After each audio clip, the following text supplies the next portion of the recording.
Bienvenue sur la chaîne YouTube de SIS Radio. Merci de vous abonner.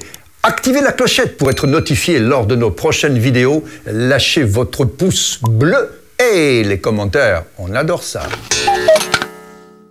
Si on regarde un petit peu les chiffres, Le Pen 2002, 18%, 2017, quasiment le double, 2022... Alors, la bascule n'est pas loin. Marine Le Pen, d'ailleurs, elle-même disait que 2017, elle ne serait pas au rendez-vous, mais qu'elle gagnerait en 2022. C'était peut-être de la prescience.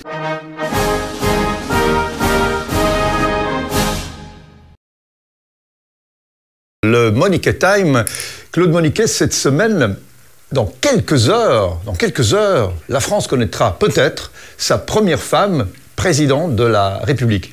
De plus en plus, on se dit, c'est possible. Alors, les sondages, évidemment, disent le contraire, et les sondages se creusent de plus en plus en faveur d'Emmanuel Macron, puisqu'il est entre 53 et 55, contre 45 à 47, grosso modo, suivant les maisons.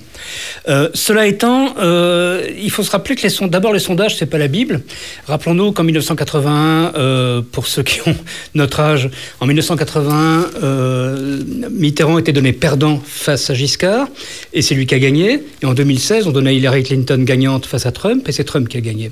Sans parler du Brexit. Sans parler du Brexit, bien sûr, et de tas d'autres. Un sondage n'a jamais fait l'opinion. Un sondage est un reflet à un moment donné, etc. En plus de ça, il y a quand même une série de choses qui se sont accumulées, qui sont cet effet tout sauf Marine, tout sauf Le Pen. On peut comprendre le réflexe républicain. Hein. Moi, je ne suis pas farouche partisan de Marine Le Pen, loin de là. Mais à un moment donné, c'est trop.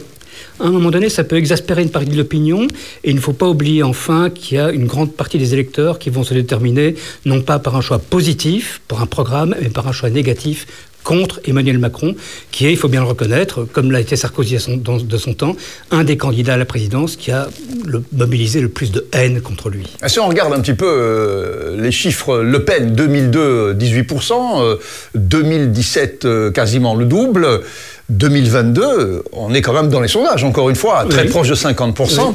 La bascule n'est pas loin. À se demander si de toute façon, la prochaine fois, c'est pas la bonne. Alors, la bascule n'est pas loin. Marine Le Pen, d'ailleurs, elle-même disait, avant les élections de 2022, que 2022, elle ne serait, de 2017, que 2017, elle ne serait pas au rendez-vous, mais qu'elle gagnerait en 2022. C'était peut-être de la prescience. C'était peut-être une appréciation aussi du fait que il y a clairement un ras-le-bol, un sentiment antipolitique, un sentiment populiste, si vous voulez, dans la société française, comme dans d'autres sociétés en Europe, et que Emmanuel Macron, même s'il a un excellent bilan, Emmanuel Macron passe pour un candidat technocratique qui a du mal à parler aux gens sans leur faire la leçon. Effectivement, Macron va au contact de la foule, mais quand il écoute ce qu'on lui dit, sa première réaction, c'est de dire « maintenant, je vais vous expliquer ». Ce qui est un peu la manière dont l'instituteur s'adresse à son élève en primaire. Or, l'électeur n'est pas un élève de primaire et il n'aime pas qu'on le fasse passer pour cela. Alors, Marine Le Pen, évidemment, conteste le bilan brillant de Macron. Beaucoup de Français le contestent, d'ailleurs. Il y avait un tout sauf Macron. Il y a aussi peut-être un tout sauf Le Pen. Lequel de ces deux tout sauf risque d'émerger au dernier moment ? C'est assez difficile à dire, évidemment. C'est même, soyons clairs, impossible à dire. J'ai tendance à penser malgré tout que malgré effectivement un bilan de Macron qui est un bon bilan, si la France avait été gérée différemment pendant la crise du Covid, on aurait eu peut-être des centaines de milliers de chômeurs en plus. Or, c'est le contraire qui s'est passé. Il y a eu un soutien pour les entreprises, pour les indépendants, pour les travailleurs. Un soutien payé par les Français un jour ou l'autre. Un soutien qui un jour ou l'autre sera payé. Parce que de toute façon, ce soutien, c'est une dette sur l'avenir. Soutien qui sera payé ou qui ne le sera pas, parce que les dettes à long terme, bon, méfions-nous. On verra quels sont les arrangements qu'on pourra éventuellement trouver dans 15 ans ou 20 ans pour réduire ce fardeau. Mais donc, il y a quand même ce sentiment anti-Macron qui est assez profond, alors que le sentiment anti-Le Pen, on ne sort rien de neuf sur Marine Le Pen. Mais le sentiment anti-Le Pen n'est pas un sentiment purement viscéral. Il y a, non objectif. Il y a clairement dans une partie de l'opinion française, du centre droit à la gauche, il y a un sentiment antifasciste, disons. Oui, mais... Et Marine Le Pen reste, à cause de son nom, à cause de son père, le symbole d'un parti fasciste. Et ça, c'est un peu injuste, parce que clairement, aujourd'hui, le Front National a changé. C'est un parti populiste, c'est un parti donc, qui n'attire pas spécialement... qui ne respire pas toujours l'intelligence dans ses propositions, mais ils ne sont clairement plus sur les positions qui étaient celles du père Le Pen il y a 20 ou 25 ans. On ne peut pas en vouloir à Marine Le Pen de ne pas avoir affronté son père d'ailleurs d'une façon extrêmement nette, claire, sans ambiguïté. Parce qu'au niveau familial aussi, ça lui a coûté des plumes. Il y a eu une rupture, clairement, entre le père et la fille, une rupture sans doute personnelle et certainement politique. Il y a eu ce qu'on appelle la dédiabolisation, qui a relativement bien fonctionné. Mais surtout, je pense que ce qui est important, c'est que ce qu'on peut sortir sur le président Macron aujourd'hui, sur son bilan, en le critiquant, même à tort, c'est très récent. Alors que ce qu'on va sortir sur Marine Le Pen aujourd'hui, tout est ancien et connu. Elle représente un parti d'extrême droite, oui, c'est pas une surprise. Et malgré tout, 25% des gens ont porté leur voix sur elle au premier tour.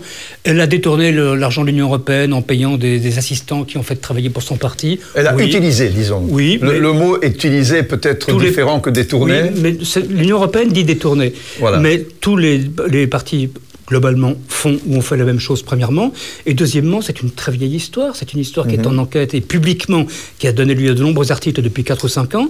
Alors pourquoi la ressortir entre les deux tours? Moi, j'ai l'impression, en tant que citoyen français, que l'Union européenne est un peu en train de me dire pour qui voter et pour qui ne pas voter. Voilà, à votre différence, nous ne sommes pas des citoyens français, vous êtes citoyens français, donc vous ressentez les choses évidemment différemment. De l'extérieur, on a la sensation un petit peu d'un front uni contre Le Pen pour ce que, quelque part, sa famille a réalisé avant elle, un petit peu pour l'ensemble de son œuvre, plus que pour son œuvre à elle, personnellement. Oui, et puis d'un espèce d'acharnement, j'espère pour vous que vous n'avez pas de compte au Luxembourg parce que vous allez devoir le fermer après cette émission, mais quand j'entends le Premier ministre du Luxembourg dire tout sauf Le Pen, j'ai envie de lui dire, occupe-toi d'abord du blanchiment d'argent au Luxembourg et puis tu m'expliqueras pour qui je dois voter.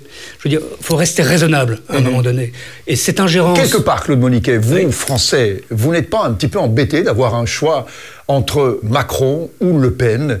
Parce que c'est peut-être tout le système, et c'est par là qu'on terminera. Et puis on se reparlera lors de la prochaine vidéo et on connaîtra le gagnant. Mais cet affrontement, cette façon de dire le finaliste, les finalistes, c'est pas une façon vraiment dérisoire de parler à un peuple en disant, un petit peu style Star Academy, lequel des candidats va être le gagnant de la saison 1, 2, 3, 4, 5, alors qu'on s'aperçoit quand même que dans 6 mois, les gens vont regretter d'avoir voté probablement pour la personne pour laquelle ils ont voté, comme généralement ils le font. Est-ce que c'est pas tout le système qui est à revoir, comme d'ailleurs le disait Mélenchon ? Je vais vous répondre en 2 temps. Premier temps, sur les institutions. Je pense que le système de la Ve République est un bon système qui a rendu la France gouvernable, alors que sous la 3e et la 4e, il ne l'était pas. Et ce système implique qu'il y a une élection présidentielle majoritaire à 2 tours. Au premier tour, on élimine. Au deuxième tour, on choisit. C'est la règle. Et ça ne me dérange pas. La deuxième question, on m'a posé une question personnelle. Est-ce que je suis ennuyé? Je vous répondrai sans dévoiler, bien sûr, le bulletin que je vais glisser dans l'urne. Je ne suis pas ennuyé du tout parce qu'il y a un candidat dont le bilan me convient et une candidate sur laquelle j'ai des doutes. Donc, moi, personnellement, ça ne m'ennuie pas. Bon, en tout cas, vous avez été clair, là. Généralement, on botte toujours en touche à cette question.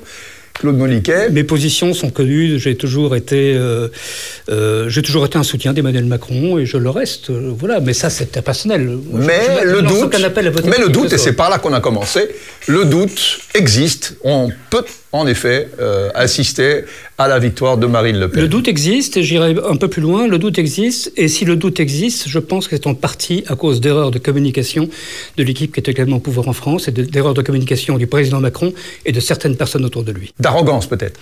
De ce qu'on appelle parfois, à tort ou à raison, l'arrogance du président.